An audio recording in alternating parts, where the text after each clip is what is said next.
Company का नाम है मर्क्यूरी ट्रेड लिंक्स लिमिटेड। इसके करंट स्टॉक प्राइस 13 रुपए 4 पैसे है और अब तक इस कंपनी ने -48.41% का रिटर्न दिया है। कंपनी का मार्केट कैप 17.8 करोड़ का है। पीई रेशो 10.7% का है। आरओसी 5.85% का है।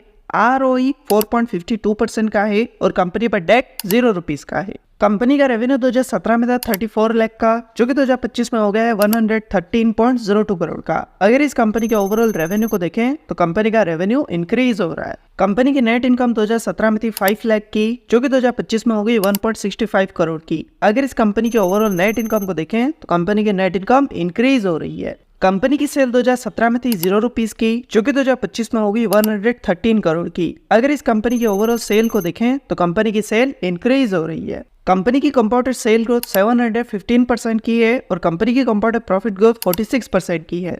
कंपनी के टोटल एसेट्स 2017 में थे 83 लाख के, जो कि 2024 में हो गए 19.68 करोड़ के। अगर इस कंपनी के टोटल एसेट्स को देखें तो कंपनी के एसेट्स इंक्रीज हो रहे हैं। कंपनी की लायबिलिटीज 2017 में थी 1 लाख की, जो कि 2024 में हो गई 8.23 करोड़ की। अगर इस कंपनी की टोटल लायबिलिटीज को देखें तो कंपनी की लायबिलिटीज इंक्रीज हो रही है। कंपनी के प्रमोटर्स, म्यूचुअल फंड और डोमेस्टिक इंस्टीट्यूशन में कंपनी के 0% शेयर है। फॉरेन इंस्टीट्यूशन में कंपनी के 29.19% शेयर है और रिटेल इन्वेस्टर्स के पास कंपनी के 70.81% शेयर है। तो ये था कंपनी का बेसिक एनालिसिस, और अगर आप भी किसी कंपनी का एनालिसिस करवाना चाहते हैं तो कमेंट करके बताएं। और अगर आपने अब तक अपना डीमैट अकाउंट ओपन नहीं किया तो डिस्क्रिप्शन में आपको लिंक मिलेगा, वहां से आप अपना डीमैट अकाउंट ओपन कर सकते हैं। और अगर ये वीडियो आपको पसंद आए तो इसे लाइक करें, दोस्तों के साथ शेयर करें और ऐसी वीडियोस के लिए चैनल को सब्सक्राइब करें।